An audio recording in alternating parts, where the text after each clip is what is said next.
안녕하세요. 경북대학교 사범대학교 부설중학교 교사 박지혜입니다. 오늘 제가 소개할 수업은 우리가 만드는 평화 공동체라는 주제의 도덕 수업입니다. 수업 대상은 중학교 2학년입니다. 그리고 단원은 환경윤리 자연관입니다. 이 수업은 도덕 2 수업 단원들을 재구성하여 진행하였고, 수업 의도는 우리를 둘러싼 모든 환경, 곧 친구부터 선생님, 가족, 이웃, 지역사회 주민들, 세계 사람들, 자연환경, 이 모든 환경과 나 자신이 연결되어 있다는 인식을 바탕으로 지속 가능성을 실천하는 민주 시민으로 성장하게끔 지원하도록 하는 데 있습니다. 또 이 수업은 우리를 둘러싼 공동체를 중심으로 단원을 재구성하여 계획했는데요. 디지털 라이프가 일상화되면서 2024년 학생들이 마주한 공동체의 범위가 늘고 있고요. 새로운 윤리적 문제를 맞닥뜨리고 있습니다. 그 마지막이 바로 환경과 동물, 즉 자연 공동체와 우리의 관계인데요. 이 자연 환경이라는 주제로 수업을 이끌어갈 때 제가 중요하게 가르치는 것 3가지는 다음과 같습니다. 첫째, 바른 암과 문제를 문제로 인식하는 올바른 시각을 갖는 것입니다. 둘째, 이 문제에 대하여 내 옆에 친구들과 의견을 공유하고 소통하는 것입니다. 셋째, 교실에서 배운 내용이 삶으로 적용되는 것에 강조점을 두었습니다. 내용을 함께 보겠습니다. 2가지 학습 목표에 따라서 총 9차시, 길면 10차시로 진행할 수 있는 자연관 수업입니다. 차시별 수행 과제는 1차시부터 9차시까지 쭉 흐름이 있는데요. 환경에서 이끌어낸 다양한 삶의 주제들에 대한 탐구, 토론, 발표 활동들이 이루어집니다. 그리고 그 마지막은 학습한 모든 내용을 요약하고 정리하여 지속 가능한 평화 웹 포스터를 제작하고 발표하는 활동으로 끝이 납니다. 이 포스터 제작 활동은 발표로 끝나지 않고 교내에 게시하여 구성원들의 인식을 깨우는 서비스, 즉 봉사활동의 실천으로 나아갑니다. 앞서 말한 수업 흐름을 진행하면서 제가 수업에서 사용하는 주된 3가지 활동은 다음과 같습니다. 첫 번째, 협동 프레젠테이션 활동입니다. 이 활동은 모든 구성원 간에 협력하여 하나의 미션을 수행하고 반 전체의 결과물을 공유하며 발표할 때 사용하는 유용한 활동입니다. 둘째, 모퉁이 토론 활동입니다. 이는 모든 학생들이 하나의 주제에 대한 의견을 내도록 참여할 수 있는 민주적 토의 활동입니다. 토의 활동할 때마다 소외되는 사람이 발생할 수 있는데 이 고민을 해결하고자 개발한 토의 방식입니다. 세 번째, 오레오 주장하기 활동인데요. 이는 하버드에서 설득하는 글을 쓰거나 주장하는 글을 쓸 때 독려하는 방법 중에 하나입니다. 모둠으로 협력하여서 하나의 주장을 근거 있고 설득력 있게 작성하고 반 전체에 공유할 수 있도록 하는 틀을 제가 개발해서 사용하고 있습니다. 이 3가지 활동 모두 저는 구글 플랫폼들을 적극 활용하여 진행하였습니다. 올소는 올바른 원칙으로 소통하고 협력하는 도덕 수업이라는 것입니다. 이것이 제 수업의 브랜드입니다. 그러면 먼저 1차시 소개를 하겠습니다. 이솝우화로 두 자연관 비교하기 활동입니다. 먼저 유튜브 이솝우화 황금알을 낳는 거위 약 2분 정도 되는 짧은 영상을 시청하고요. 대부분 알고 있는 이 이야기의 교훈을 협력하여 작성하는 활동인데요. 이 활동은 수업 주제를 분명히 각인시키기 위한 미니게임 활동입니다. 영상을 시청하기 전에 미션을 제공하는데 모둠별로 주어진 키워드를 활용하여 이야기가 주는 교훈을 제한 시간 내에 완성해야 합니다. 영상을 함께 시청하고요. 제시된 키워드는 다음과 같이 농부, 거위, 황금알, 인간, 자연, 개발 6가지입니다. 이 모든 키워드를 넣어서 학생들은 제한 시간 내에 교훈을 작성하게 됩니다. 결과물을 보면 다음과 같은데요. 이때 학생들에게 반드시 넣어야 할 6가지 키워드를 다른 색깔이나 혹은 스타일로 강조 표시를 하라고 합니다. 그러면 6가지 키워드가 다 들어갔는지 확인하기에 용이하기도 합니다. 앞서 이솝우화를 통해서 9차시 수업 전체 내용의 핵심을 짚고 넘어갔다면 이제는 인간은 자연의 주인일까? 라는 논제에 대해 모둠별로 생각을 공유하고 소통하는 모퉁이 토론 활동을 진행합니다. 이때 모퉁이 활동은 4명 혹은 5명으로 구성된 모둠이 함께하는 활동인데요. 만일 어떤 모둠이 4명 이상이라서 칸이 모자란다면 한 칸에 2사람 이름을 적고 텍스트 상자를 추가하여 작성 가능합니다. 표는 얼마든지 유연하게 활용이 가능합니다. 모퉁이 토론 진행 방식은 다음과 같습니다. 첫 번째, 내 모퉁이의 학습 주제, 토론 주제에 대한 본인의 의견이나 주장을 기록합니다. 단 이때 근거를 담아서 작성해야 합니다. 둘째, 호명하는 번호에 해당하는 학생부터 돌아가면서 모둠 내에 미니 발표를 시작합니다. 셋째, 모퉁이 발표가 모두 끝나면 발표 내용 중에서 공통된 의견이나 핵심 내용이 반복되는 부분을 다른 색상이나 형광펜으로 강조 표시합니다. 이렇게 각자의 의견을 내 모퉁이에 다 적었다면 이제 모둠 종합 의견을 작성하도록 안내해야 합니다. 종합은 내 모퉁이가 다 채워진 이후에 모둠 대표 의견을 정리하는 활동인데요. 첫 번째, 아까 이전에 앞서 공통 의견을 같은 색상으로 변경했다면 두 번째, 모둠 종합 의견에는 공통 키워드를 중심으로 핵심을 담아서 전체 의견을 요약합니다.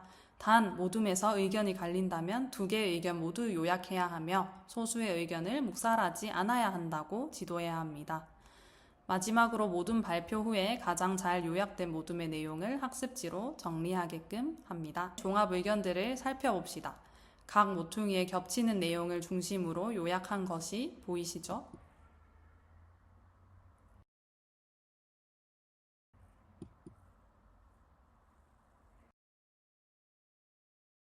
이렇게 반 전체의 모둠 종합 의견을 발표하여 공유하고 모퉁이 토론을 마칩니다. 그 다음으로는 학생들의 생각이 바른 방향으로 나아가도록 교사의 지도가 필요한데요. 앞서 봤던 영상에서 농부의 입장은 인간 중심주의적 자연관에 가깝고 거위를 보호하고 지키는 입장은 생태 중심주의 자연관으로 나아간다는 것을 소개합니다. 이때 다음 슬라이드에 나올 학습지를 활용하여 정리했습니다. 그러나 우리의 입장은 두 입장 양극단에 서 있지 않으며 인간과 자연이 동행할 수 있는 중첩점, 즉 지속 가능한 개발로 나아가야 함을 깨달을 수 있도록 안내하고 다음 차시로 넘어갑니다. 네, 이것이 바로 학습 내용 정리하는 학습지입니다. 다음으로 2, 3차시 제2의 지구를 만드는 바이오스피어2 사례 탐구 활동입니다. 여기서는 협동 오레오 주장 활동이 진행이 됩니다. 2차 시에서는 오레오 주장 활동이 주력 활동을 이룹니다. 오레오 글쓰기 프레임을 보면 다음과 같습니다. O. 핵심 의견 주장. R. 이유와 근거로 주장 증명. E. 사례와 예시로 거듭 증명. O. 핵심 의견 강조 혹은 방법 제안입니다. 이는 도덕적 논제에 대해서 근거와 사례를 들어 논리적 주장을 형성하도록 훈련하는 활동인데요. 학생들이 혼자서 개인적으로 하나의 설득력 있는 주장을 형성할 수도 있지만 저는 협력과 소통을 활용한 모둠 오레오 주장 활동 틀을 개발해서 사용하고 있습니다. 계속해서 살펴보겠습니다. 이에 생태계인 또 다른 지구를 만들고자 했던 90년대 미국의 시도를 함께 읽으며 흥미진진한 사례를 탐구해 봅니다. 실제 미국에서 있었던 프로젝트이며 이는 현재를 살아가는 우리에게도 큰 도전과 책임의식을 던지고 있는 사례이기 때문에 교과서에 실려있는 이 사례를 함께 읽고 당시의 배경이 되는 실험 상황이 담긴 영상도 함께 보았습니다. 이 틀이 제가 개발한 모둠 오레오 주장 활동 틀입니다. 이 틀에서 기본적인 핵심 내용은 교사가 제공합니다. 예를 들면 의견란 전체를 비워두지 않고 학생들의 사고 과정과 방향을 가이드해주는 문장을 써주는 방법입니다. 이렇게 가이딩하여 학생들이 주어진 논제에 대해 설득력 있는 근거를 들어 주장할 수 있도록 훈련할 수 있습니다. 학생들의 결과물이고요. 교사가 지도해 주어야 할 부분은 주장과 이유가 잘 연결되어 있는지, 그리고 이유에 제시한 근거와 사례를 들 때 제시한 내용이 서로 호응이 되도록 긴밀하게 연결되어 있는지를 확인해 주는 것이 필요합니다.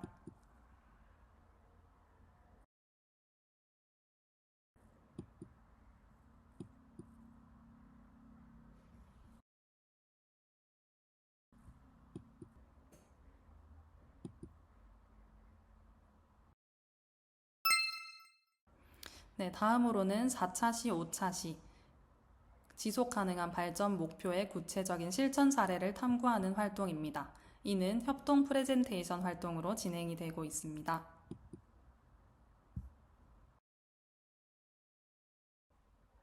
먼저 지속 가능한 발전 목표 17가지에는 어떤 내용이 있는지 영상을 시청하며 파악해 봅니다.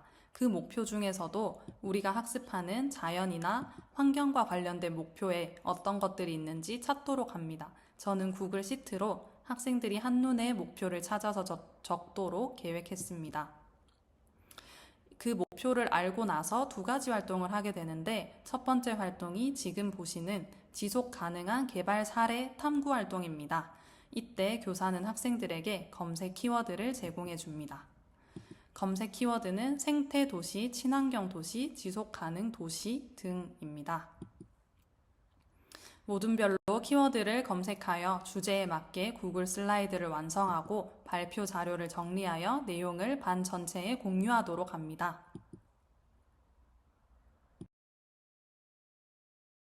네, 학생들이 작성한 내용이고요.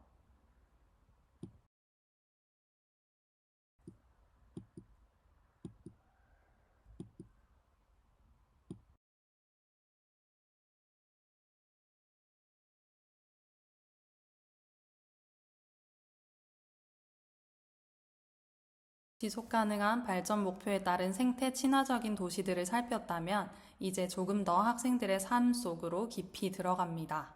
학생들이 좋아하는 음식, 옷, 가방 등의 브랜드, 그들이 자주 구매하는 것들에 대해 성찰할 수 있도록 모둠 프레젠테이션 활동을 진행합니다. 이때에도 반드시 포함되어야 할 내용으로 우리 주변에서 쉽게 발견할 수 있고 구매하거나 관심 있는 내용들을 찾아 정리하여 실제 생각과 소비의 실천으로 연결될 수 있도록 지도하는 것이 필요합니다.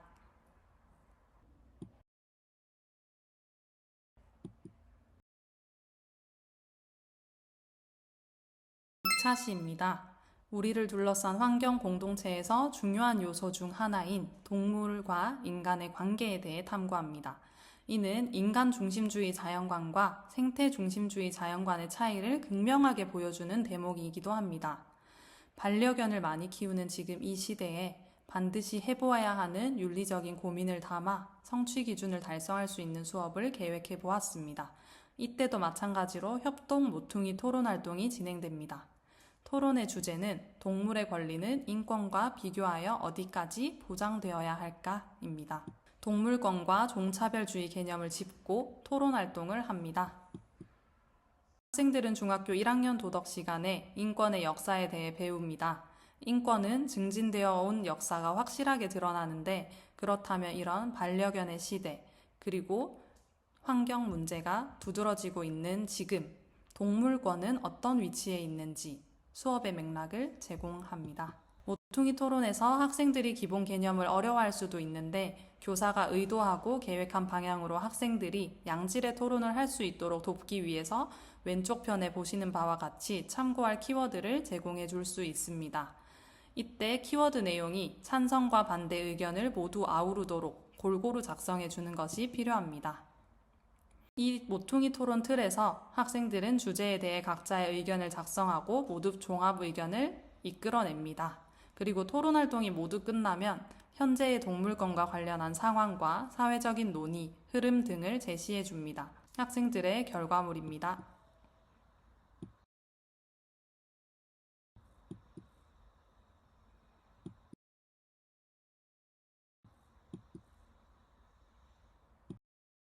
시 동물 권리에 대한 공인된 학자들의 의견을 간략하게 소개할 수도 있습니다. 모퉁이 토론에서 나온 우리 모둠의 종합 의견과 어떤 학자의 이론이 비슷한지 서로 이야기 나누도록 할 수도 있습니다. 중요한 것은 나딩스라는 철학자가 제시한 주장인데요. 배려의 범위가 점점 확대되고 있으며 나로부터 시작하여 타인과 동식물, 환경, 문명세계, 지적 산물에게까지 나아가야 한다는 주장으로 수업을 마무리할 수 있습니다. 마지막으로 7, 8, 9차시입니다. 3차시에 걸쳐서 환경 공동체에서 발생하는 윤리적 갈등의 평화적 해결을 살핍니다.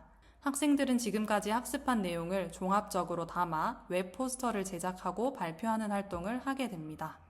이때 에듀테크를 활용하여 캔바라는 플랫폼으로 웹 포스터를 제작하게 됩니다. 먼저 환경 공동체에서 발생하는 갈등 중 세계적인 이슈가 될 만한 사건을 찾아서 반 전체에 가볍게 의견을 공유합니다.